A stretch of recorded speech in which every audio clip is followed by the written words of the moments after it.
Mr. Abure is hereby warned to desist from parading himself as the national chairman of the Labour Party or impersonating the office in any form.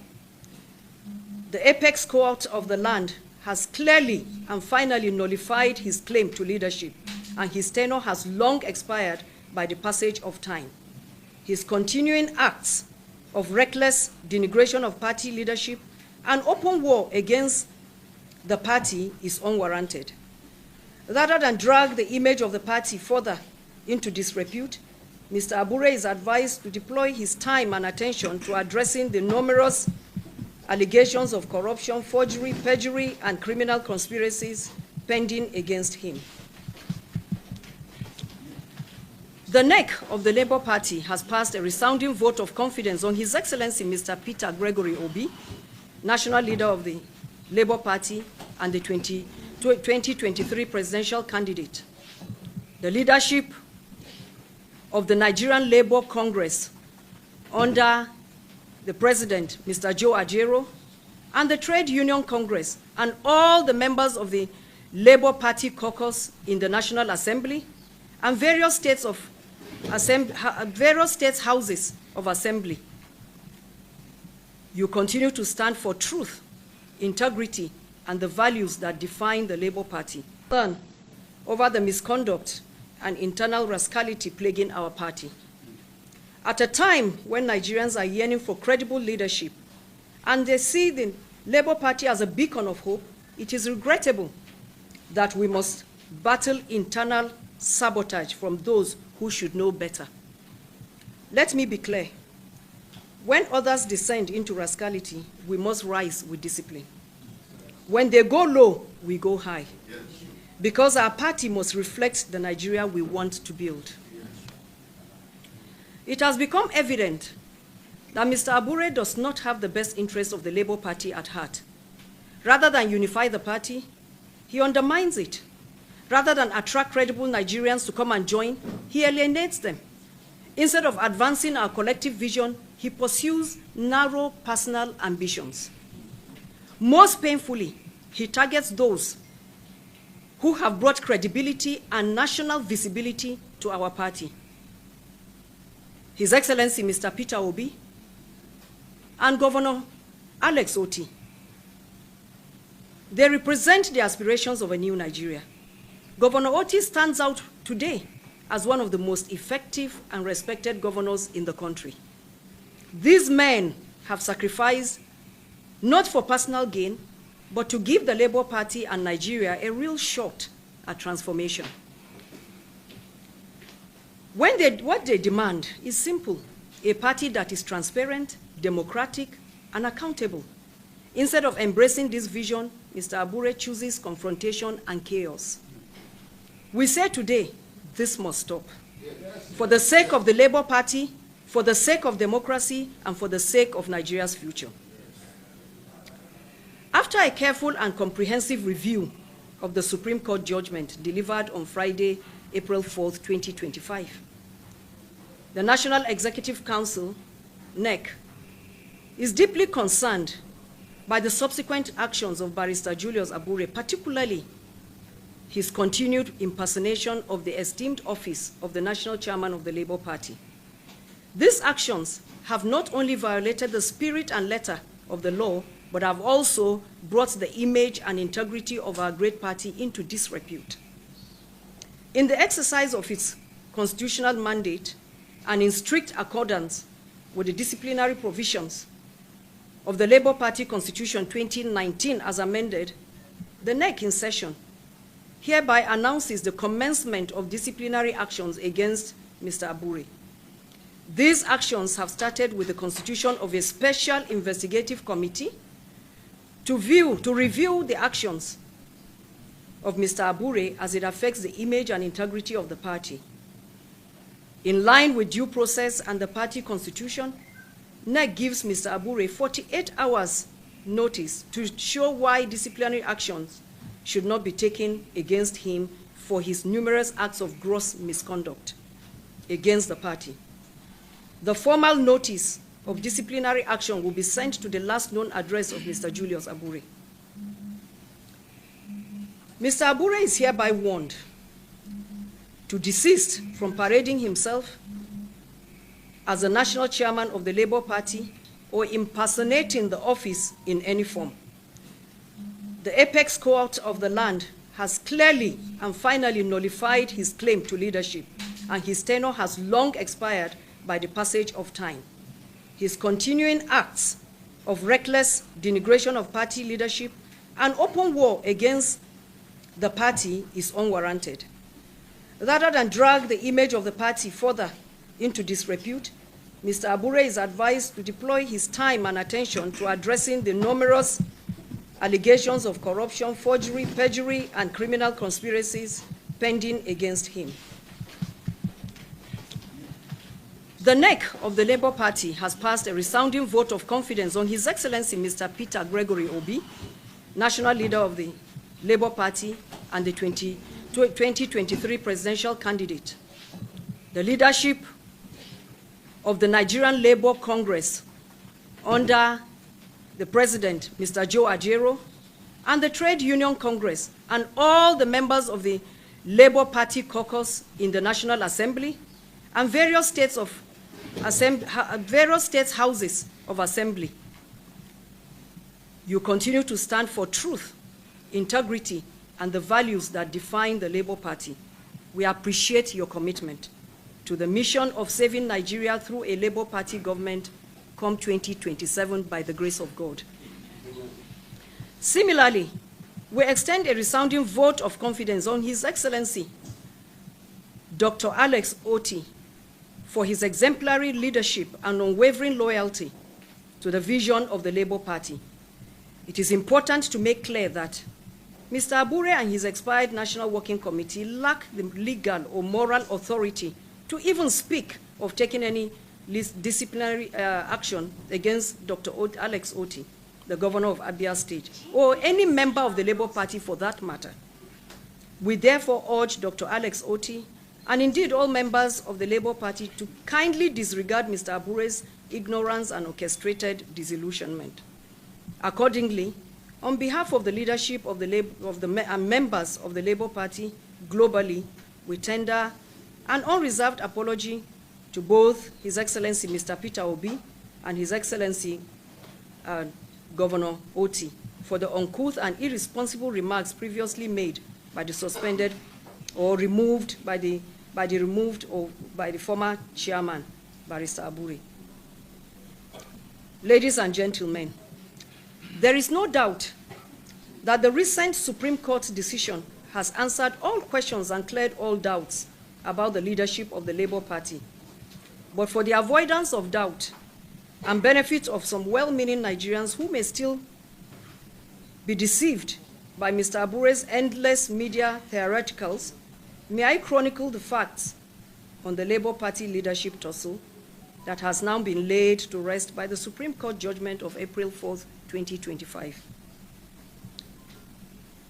On June 9th, 2023, Barrister Julius Abure was allowed to lead the Labour Party NWC for a transitional one-year period post-2023 elections based on mediation and reconciliation with a clear mandate to conduct congresses from ward to national level.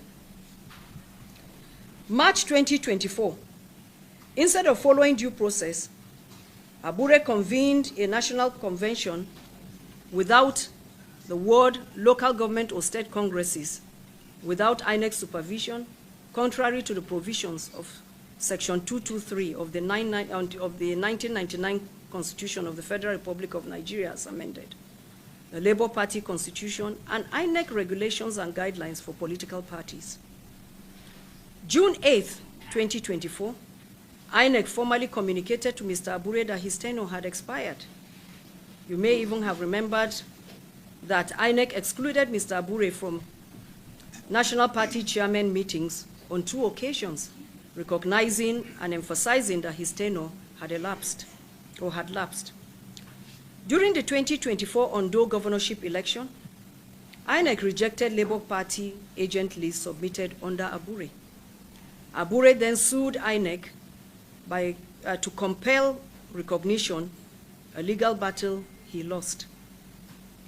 The Federal High Court erroneously ruled in Abure's favor, prompting a misleading INEC portal entry, which you can check, or for those who had checked before would see.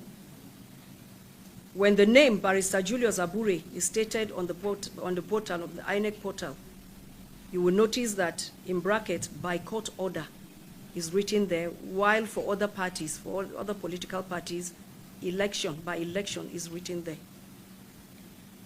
On September 4th, 2025, Labour Party stakeholders, including elected officials and statutory NEC members, met in Umuahia, Abia State, and constituted a 29-member National Caretaker Committee led by my humble self, Senator Nenadi Usman, as chairman, and Senator Darlington Wokocha as the secretary.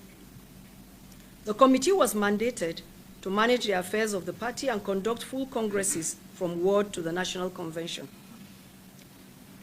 The Labour Party National Caretaker Committee, led by myself, applied then to join the suit.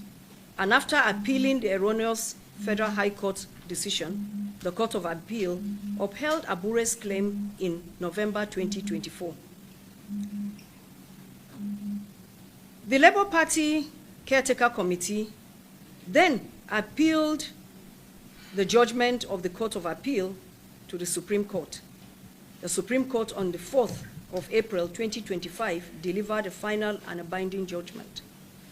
It upheld the appeal by Senator Nenadi's caretaker committee, Senator Nenadi's led caretaker committee, beg your pardon, and it dismissed Abure's cross appeal.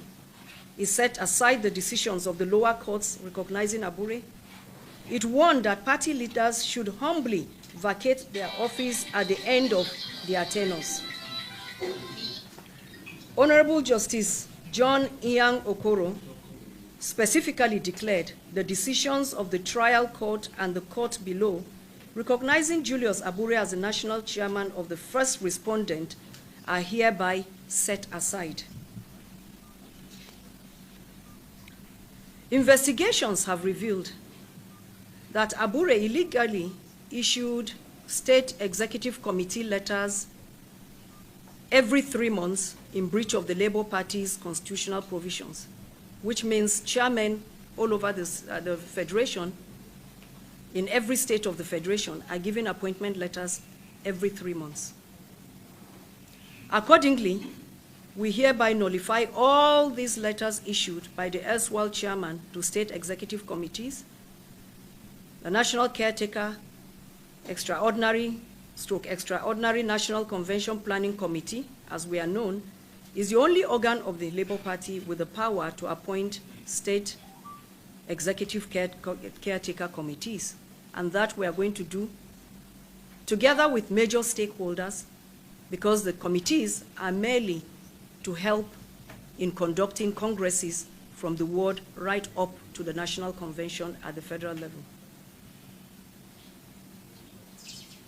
It is with great optimism and a sense of renewed purpose that I inform our members across the globe that the leadership of our great party is diligently working to launch the nationwide membership registration and revalidation exercise in the coming weeks.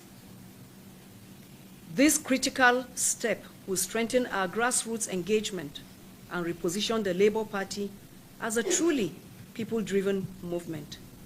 In furtherance of this, we have formally notified the Independent National Electoral Commission, INEC, of our planned activities, including the forthcoming ward, local government, state, and zonal congresses, which will be culminating into the National Convention. Full details and schedules will be communicated to all stakeholders in the coming days. In conclusion, the Labour Party stands united, disciplined, reinvigorated under our leadership, and supported by all members of the party. We will no longer tolerate impunity, illegality, or personal ambition above party interest. We reaffirm our commitment to rebuilding the Labour Party as a true vehicle for national transformation. The journey to the limitless possibilities of a new Nigeria continues, and we invite every Nigerian of conscience, including some of our members on the other side, to please join us. We call on all Labour Party members across Nigeria, irrespective of past disagreements or affiliations, to continue to support the current leadership and to refuse to be demonized by Abure, who has played his last card and is just clutching at straws.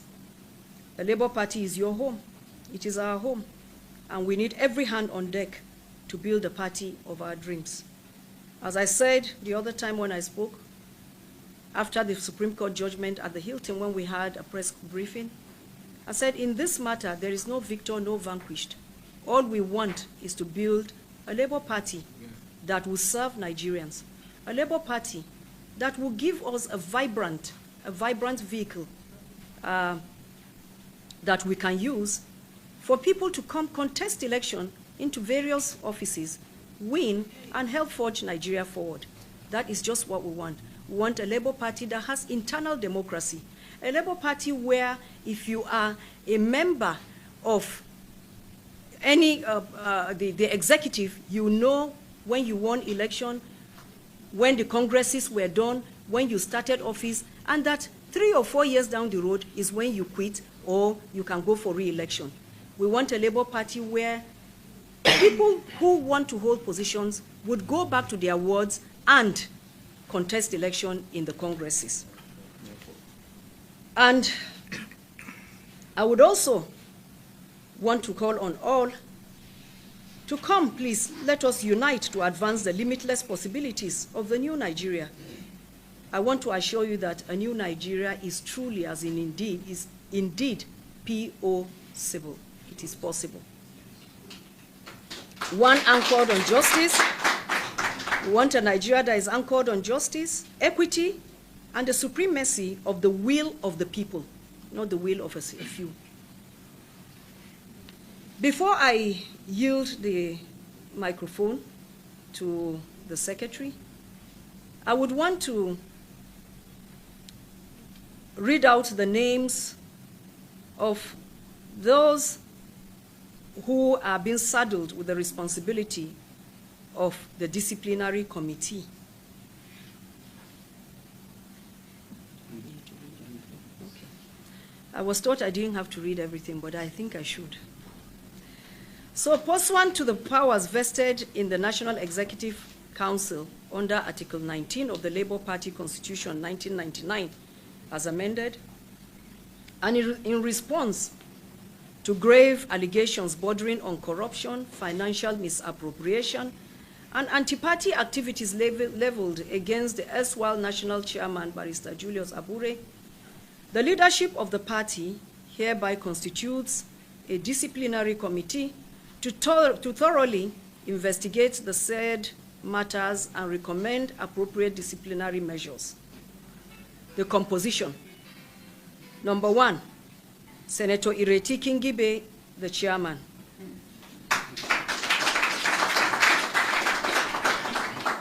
Two, High Chief Peter Ame, secretary, member. Honorable Okejo Onuaka Lucy, member. Ibrahim Abdul Karim, member. Mrs. Maria Lebeke, who was a one-time acting chairman, national chairman of the Labour Party, is also a member.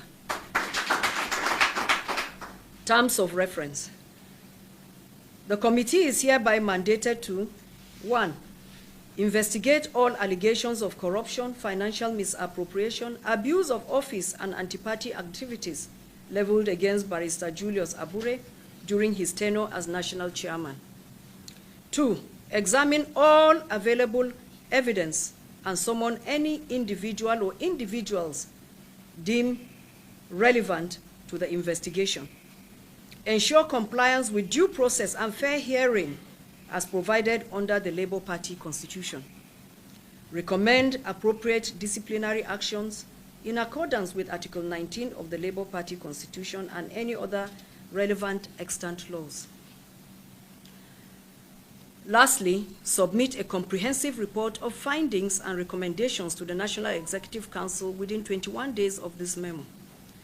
The committee is enjoined to carry out its assignment with utmost diligence, impartiality, and fidelity to the party's core values of transparency, accountability, and internal democracy. A new Nigeria is possible. Long live Labour Party. Long live the Federal Republic of Nigeria. Thank you very much. Forgive us, but we had so many other issues to contend with. This was not the place we intended to use. But the place we wanted to use, after we had been given the go-ahead, later it turned out, I think they did, maybe a double booking, I don't know, but we lost it, and there was nothing we could do about it. So this was just what we could get last minute. So please, forgive us. Just like our brother said, we came late, we should have apologized. We are indeed very sorry. Thank you. So please, continue, answer whichever one. Question? Yes, sir. What's your name? Okay, my name is Dan Roland. Newspaper or what? Okay.